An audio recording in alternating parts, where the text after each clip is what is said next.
Good morning students. M E 203 engineering material and manufacturing process जो subject है उसमें last term में हमने मैकेनिकल प्रॉपर्टीज़ ऑफ मटेरियल्स हमने क्या किया था, डिस्कस किया था।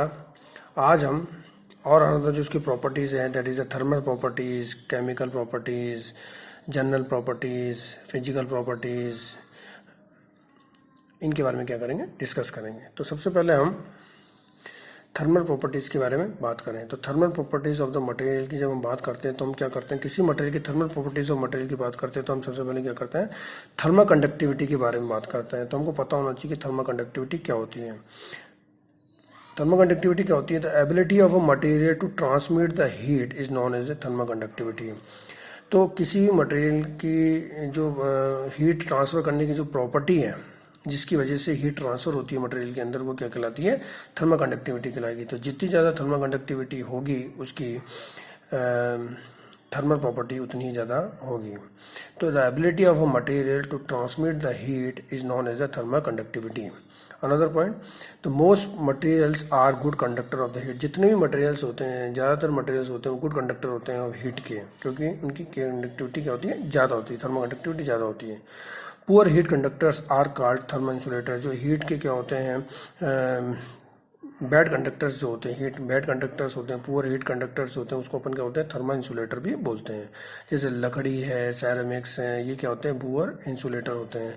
जबकि अगर अपन बेटर कंडक्टिविटी या मोस्ट मटेरियल जो कि हीट कंडक्टिविटी जिनकी अच्छी होती है, अच्छे कंडक्टर है, जैसे कि कॉपर है, एल्यूमिनियम है, सिल्वर है, ये क्या अच्छे कंडक्टर हैं, इनकी कंडक्टिविटी ज़्यादा होती है। जबकि वुड है, सैरामिक है, ये क्या पुअर कंडक्टर है। तो थर्मल प्रॉपर्टीज़ के बारे में बात करें हम मटेरियल की, तो हम किसकी, हमारी एक प्रॉपर्टी है that is a thermal conductivity. तो thermal conductivity is the thermal property of a material. अब हम नेक्स्ट प्रॉपर्टी देखते हैं। थर्मल प्रॉपर्टी के बारे में इसके बाद में हम इलेक्ट्रिकल प्रॉपर्टी ऑफ मटेरियल की बात करते हैं। जब भी हम इलेक्ट्रिकल प्रॉपर्टी ऑफ मटेरियल की बात करते हैं तो हम इलेक्ट्रिकल कंडक्टिविटी की बात करते हैं, उसका रेजिस्टेंस के बारे में बात करते हैं। तो किसी मटेरियल की अगर कंडक्टिविटी ज़्यादा होगी तो उसका रेजिस्टेंस क्या होगा, कम होगा। उसका रेजिस्टेंस क्या होगा, कम होगा। रेजिस्टेंस कम है तो हीट ज़्यादा से ज़्यादा ट्रांसफ़र होगी, तो वो अच्छा कंडक्टर होगा। तो इसके लिए हमने क्या बताया था, ability of a material to transmit the electric current. तो जितनी ज़्यादा कोई मटेरियल अगर इलेक्ट्रिक करंट ट्रांसमिट करता है तो वो क्या होगा, अच्छा उसका कंडक्टर होगा, उसकी एबिलिटी उतनी ही ज़्यादा होगी। उस एबिलिटी को हम क्या बोलते हैं, इलेक्ट्रिकल कंडक्टिविटी। तो इलेक्ट्रिक कंडक्टिविटी क्या होगी, the ability of a material to transmit the electrical current. तो जितना ज़्यादा इलेक्ट्रिकल करंट को ट्रांसमिट करेगा उसकी एबिलिटी क्या होगी, उतनी ही अच्छी होगी, इलेक्ट्रिकल कंडक्टिविटी उतनी अच्छी होगी। मेटल्स है, ग्रेफाइट्स है, आर गुड इलेक्ट्रिकल कंडक्टर्स। तो जितने भी मेटल्स होते हैं, ग्रेफाइट्स होते हैं, वो क्या होते हैं, गुड इलेक्ट्रिकल कंडक्टर्स होते हैं। Electrical insulators do not conduct he electricity. जो इलेक्ट्रिकल इंसुलेटर्स जो होते हैं वो कभी भी क्या होते हैं, इलेक्ट्रिसिटी नहीं क्या करते हैं, इलेक्ट्रिसिटी नहीं बेचते, कंडक्ट नहीं करते हैं, तो वो क्या होते हैं, इलेक्ट्रिसिटी इंसुलेटर होते हैं। एग्जाम्पल जैसे वुड है, प्लास्टिक है, रबड़, ये सब क्या है, इलेक्ट्रिकल इंसुलेटर्स हैं। अगर हम और बात करें तो हम ये बता सकते हैं कि electrical properties are seen when the material is use in electrical circuit of component and include resistivity, conductivity and resistance of electrical breakdown. तो इलेक्ट्रिकल कंडक्टिविटी बात तब आती है जब हम मटेरियल्स को हम क्या करते हैं, इलेक्ट्रिकल सर्किट के अंदर यूज़ करते हैं।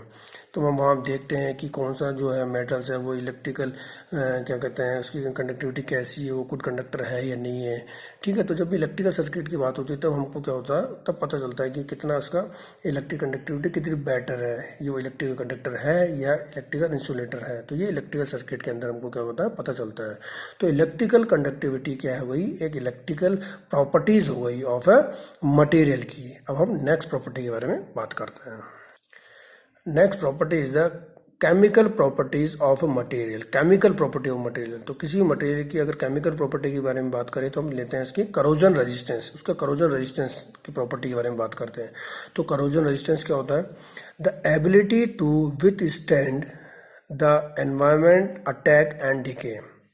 इसका क्या मतलब है कि कोई मटेरियल है जो अगर वो एनवायरनमेंट में रहता है तो उसका एनवायरनमेंट का भी अटैक पड़ता है, इफेक्ट पड़ता है, उसके ऊपर डिफरेंट करोजन, डिफरेंट उसके ऊपर डैमेजिंग के चांसेस रहते हैं। तो उसकी एबिलिटी कितनी है कि वो एनवायरनमेंट का जो इफेक्ट है, ऑक्सीडेशन है, उससे कितना बचता है, उसकी जो एबिलिटी है to withstand the environment attack and decay, वो क्या कहलाता है, करोजन रेजिस्टेंस कहलाता है। उसका करोजन रेजिस्टेंस उतना ही अधिक होगा, जितना ज़्यादा उसकी एबिलिटी होगी एनवायरनमेंट के अटैक को रोकने की, उतनी ज़्यादा उसकी क्या होगी, करोजन रेजिस्टेंस क्या होगा, उतनी अधिक होगा, और उतने ज़्यादा वो मटेरियल क्या होगा, सेफ होगा।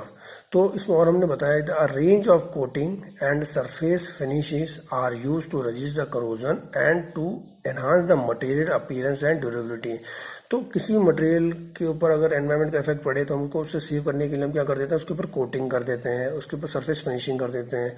तो उससे क्या हो जाता है, उसका रेजिस्टेंस, करोजन रेजिस्टेंस क्या हो जाता है, बढ़ जाता है, जिससे कि एनवायरनमेंट का इफेक्ट उस पर क्या होता है, कम पड़ता है कोटिंग करने से और सरफेस फिनिश करने से। ठीक है, दूसरा एक तो उसकी अपीयरेंस भी बढ़ जाती है और ड्यूरेबिलिटी भी क्या हो जाती है, उसकी बढ़ जाती है। तो किसी भी मटेरियल के ऊपर कोटिंग या सरफेस फिनिश करने से उसका करोजन रेजिस्टेंस बढ़ गया, उसकी अपीयरेंस बढ़ गई, ड्यूरेबिलिटी बढ़ गई। ठीक है, और मटेरियल की जो करोजन रेजिस्टेंस की जो प्रॉपर्टी है वो क्या हो गई, इंप्रूव हो गई। तो केमिकल प्रॉपर्टीज ऑफ मटेरियल की बात करते हैं तो हम करोजन रेजिस्टेंस की बात करते हैं। तो corrosion resistance is the chemical property of material. इसके बाद में हम बात करते हैं magnetic property of a material. Magnetic property of material क्या कहती है कि जैसे जितने भी मेटल्स होते हैं, जैसे स्टील्स हैं, वो सब क्या होते हैं, मैग्नेटाइज होते हैं। अगर हम चुंबक की तरफ देखें तो वो चुंबक की तरफ क्या हो जाते हैं, अट्रैक्ट हो जाते हैं। तो उसमें मैग्नेटिक प्रॉपर्टीज होती हैं।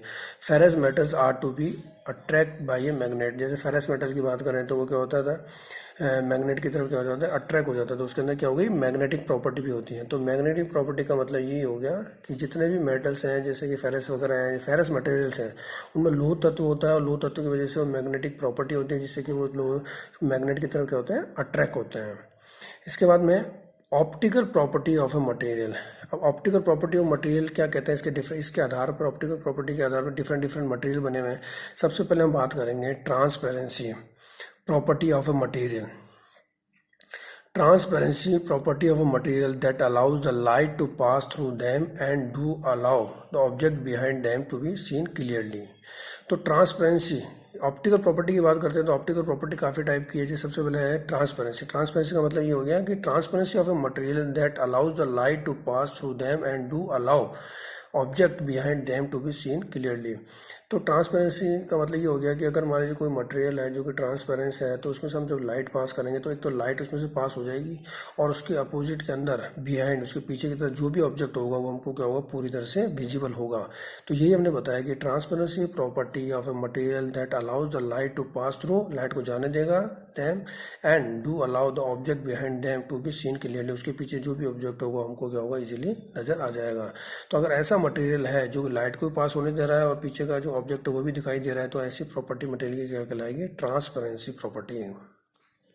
इसके बाद में जो नेक्स्ट जो ऑप्टिकल प्रॉपर्टी आती है that is a translucency property. Translucency property ये क्या होती है, translucency property of a material that allows the some light to pass through them but do not allow the object behind them to be seen clearly। Means अगर ऐसा कोई material है जो कि लाइट को क्या कर रहा है, पास होने दे रहा है, मतलब कुछ पूरी तरह से लाइट को पास होने दे रहा है, कुछ अमाउंट ऑफ लाइट को पास होने दे रहा है, some light to pass through them and do not allow object behind them to be clearly. और जो हमारे इसके पीछे का जो ऑब्जेक्ट है वो क्लियरली नजर नहीं आ रहा है, मतलब लाइट भी थोड़ी कम पास होने दे रहा है और ऑब्जेक्ट भी हमको कम क्लियर दिखाई दे रहा है, पूरी तरह से क्लियर नहीं दिखाई दे रहा है। तो इस टाइप की जो प्रॉपर्टी होगी मटेरियल की वो क्या कहलाएगी, translucency property of a material. तीसरा होता है ओपेक। ओपेक क्या होता है, opaque property of a material that do not allows the light to pass through them and other object can not be seen through them. अगर कोई हमारा material इस टाइप का है जो कि लाइट को बिल्कुल भी पास नहीं होने दे रहा और उसके पीछे का जो ऑब्जेक्ट है वो हमको नज़र नहीं आ रहा है, लाइट भी नहीं जा पा रही है और ऑब्जेक्ट भी नजर नहीं आ रहा, तो इस टाइप की जो प्रॉपर्टी होगी उस मटेरियल की वो क्या कहलाएगी, ओपेकनेस कहलाएगी। क्या कहलाएगी, ओपेकनेस कहलाएगी। तो इस तरह से हमारे पास तो 3 टाइप की प्रॉपर्टीज हो गई है, ट्रांसपेरेंसी, ट्रांसलुसेंसी एंड ओपेकनेस। क्लियर। तो shiny surfaces reflect the light, जैसे कि मैंने जितनी शाइनी सर्फेसेस होती है वो लाइट को क्या कर देती है, रिफ्लेक्ट कर देती है। तो ये इसकी क्या हो गई, ओपेक प्रॉपर्टीज हो गई। ये सारी सारी क्या हो गई इसकी optical properties of a material हो गई, optical properties of a material हो गई। इसके बाद में बात करते हैं जैसे फिजिकल प्रॉपर्टीज़ की। काफ़ी सारी फिजिकल प्रॉपर्टीज़ होती है, जैसे सबसे पहले विस्कोसिटी की बात करें। विस्कोसिटी है तो resistance of a fluid to gradual deform और change in the thickness by tensile और शियर स्ट्रेस।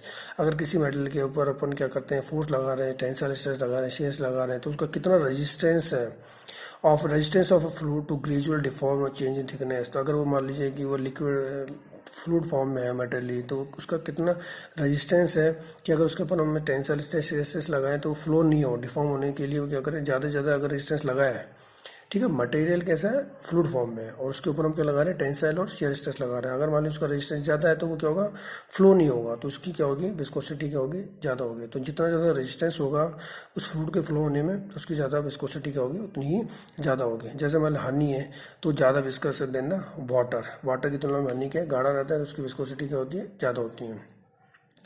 इसी तरह से दूसरी प्रॉपर्टी हो गई डेंसिटी। डेंसिटी क्या होती है, डेंसिटी क्या होती है, मास पर यूनिट वॉल्यूम। जितना ज़्यादा डेंस होगा, मोर dense is material more heavy, जितना ज़्यादा मटेरियल क्या होगा, डेंस होगा, उतना ज़्यादा ही वो क्या होगा, हैवी होगा। जैसे Mercury is more dense then the water, Mercury क्या है, वाटर की तुलना में हैवी है, डेंस है। तो जितना ज़्यादा मटेरियल जो होगा डेंस होगा, उतना ज़्यादा उसकी क्या होगी, डेंसिटी क्या होगी, ज़्यादा होगी। ठीक है, तो ये physical properties of a material. अब हम नेक्स्ट प्रॉपर्टी देखते हैं। अनदर फिजिकल प्रॉपर्टीज़ की बात करें तो है एब्जॉर्बेंसी। एब्जॉर्बेंसी क्या होती है, the ability of a material to soak up the liquid. कोई भी मटेरियल है उसकी प्रॉपर्टी ऐसी है कि अगर मान लीजिए कि लिक्विड में रखते हैं और उस लिक्विड को क्या कर लेता है, एब्जॉर्ब कर लेता है, तो उसकी वो एब्जॉर्बेंसी प्रॉपर्टी कहलाएगी। तो एब्जॉर्बेंसी क्या है, ability of a material to soak up the liquid. जितना ज़्यादा वो उसको एब्जॉर्ब कर लेगा उतना ज़्यादा उसकी क्या होगी, एब्जॉर्बेंसी वाली जो एबिलिटी है, क्वालिटी है, वो क्या होगी, ज़्यादा होगी। तो एब्जॉर्बेंसी क्या होगी, simply absorbency of a material to soak up the liquids.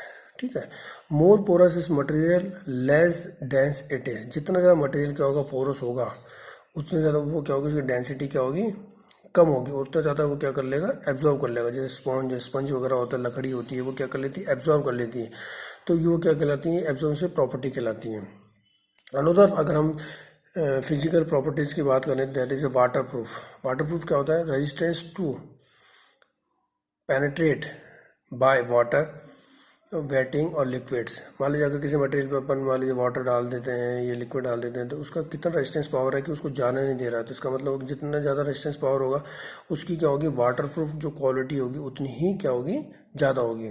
तो हमने ने क्या किया, डिफरेंट फिजिकल प्रॉपर्टीज़ के बारे में बात किया, जिसमें कि विस्कोसिटी क्या है, डेंसिटी क्या है, एब्जॉर्बेंसी क्या है, वाटर क्या है, ये इसकी सारी क्या है, फिजिकल प्रॉपर्टीज़ है। तो ये आपको क्लियर हो गई होगी। इसके अलावा जो भी हमारा मेटल्स होता है उसकी कुछ जनरल प्रॉपर्टीज़ भी होती हैं। अगर जनरल प्रॉपर्टीज़ की बात करें, जैसे कॉस्ट है, तो कोई मटेरियल जो होता है या तो वेट के हिसाब से बेचा जाता है या साइज़ के हिसाब से बेचा जाता है, तो कॉस्ट एक इसकी जनरल प्रॉपर्टी है। इसके अलावा जैसे ड्यूरेबिलिटी है कि मटेरियल जो है भाई ability to withstand the wear, pressure, damage और करोजन, ये सब चीज़ों को कितना ज़्यादा क्या करता है, रजिस्ट कर सकता है, कितना ज़्यादा प्रेशर सहन कर सकता है, डैमेज सहन कर सकता है, करोजन सहन कर सकता है। जितना ज़्यादा सहन करेगा उसकी ड्यूरेबिलिटी क्या होगी, उतनी ही ज़्यादा होगी। तो ये क्या है, जनरल प्रॉपर्टीज़ ऑफ मटेरियल हो गई, कॉस्ट हो गई और ड्यूरेबिलिटी इसकी क्या हो गई, जनरल प्रॉपर्टीज़ हो गई। तो आज हमने इस ट्रेंड के ऊपर डिफरेंट प्रॉपर्टीज़ के बारे में स्टडी किया। तो हमने सबसे पहले थर्मल प्रॉपर्टीज़ ऑफ मटेरियल के बारे में स्टडी किया, जिसमें हमने थर्मल कंडक्टिविटी को समझा कि थर्मल कंडक्टिविटी क्या है। इसके बाद में हमने इलेक्ट्रिकल प्रॉपर्टीज़ ऑफ मटेरियल के बारे में स्टडी किया, जिसमें हमने इलेक्ट्रिकल कंडक्टिविटी के बारे में समझा कि इलेक्ट्रिकल कंडक्टिविटी क्या होती है। इसके बाद में हमने केमिकल प्रॉपर्टीज़ ऑफ मटेरियल के बारे में क्या किया, स्टडी किया, जिसमें कि हमने करोजन रेजिस्टेंस के बारे में स्टडी किया कि कैसी करोजन रेजिस्टेंस प्रॉपर्टी होनी चाहिए उसकी, जो कि केमिकल प्रॉपर्टीज़ ऑफ मटेरियल से रिलेटेड है। इसके बाद में हमने मैग्नेटिक प्रॉपर्टीज़ ऑफ मटेरियल के बारे में स्टडी किया। हमने पता किया कि भाई फेरस मटेरियल है तो उसकी मैग्नेटिक प्रॉपर्टी अच्छी होती है, हमने इसके बारे में स्टडी किया। इसके बाद में हमने ऑप्टिकल प्रॉपर्टीज़ ऑफ मटेरियल के बारे में स्टडी किया। उसमें डिफरेंट हमने प्रॉपर्टी स्टडी की कि ट्रांसपेरेंसी क्या है, ट्रांसकुलेंसी क्या है और ओपेकनेस क्या है, इसके बारे में हमने स्टडी किया। इसके बाद में हमने फिजिकल प्रॉपर्टीज़ के बारे में स्टडी किया, जिसमें कि हमने viscosity, density, absorbency, water proof के बारे में क्या किया, स्टडी किया। इसके बाद में हमने क्या किया, जनरल प्रॉपर्टीज़ ऑफ मटेरियल के बारे में क्या किया, स्टडी किया, जिसमें कॉस्ट और ड्यूरेबिलिटी के बारे में हमने क्या किया, स्टडी किया। तो इस तरह से हमने जो भी मटेरियल है उसकी जितनी भी प्रॉपर्टीज़ थी, चाहे वो मैकेनिकल प्रॉपर्टीज़ हो, चाहे वो थर्मल प्रॉपर्टीज़ हो, चाहे वो इलेक्ट्रिकल प्रॉपर्टीज़ हो, चाहे उसकी वो ऑप्टिकल प्रॉपर्टीज़ हो, चाहे वो केमिकल प्रॉपर्टीज़ हो, चाहे वो इसकी जनरल प्रॉपर्टीज़ हो या फिजिकल प्रॉपर्टीज़ हो, इन सब प्रॉपर्टी के बारे में हमने क्या किया, लास्ट 2 लेक्चर्स के अंदर हमने क्या किया, स्टडी किया। इससे पहले वाले लेक्चर में भी हमने स्टडी किया था और इस वाले लेक्चर में भी क्या हो गया, हमने ये स्टडी किया। तो ये सारी प्रॉपर्टीज़ आप लोगों को समझ में आई होगी और ये सभी प्रॉपर्टीज़ हमारे जो अनदर सब्जेक्ट हैं जैसे स्ट्रेंथ ऑफ मटेरियल, उसके आप स्टार्टिंग के अंदर भी इन प्रॉपर्टीज़ के बारे में क्या करेंगे, स्टडी करेंगे। तो ये जो इंजीनियरिंग मटेरियल्स और मैन्युफैक्चरिंग प्रोसेस एम 303 जो सब्जेक्ट है उसमें हमने एक ये पार्ट हमने क्या कवर किया, डिफरेंट प्रॉपर्टीज़ ऑफ मटेरियल। तो ये आप लोगों को समझ में आया होगा। Thank you.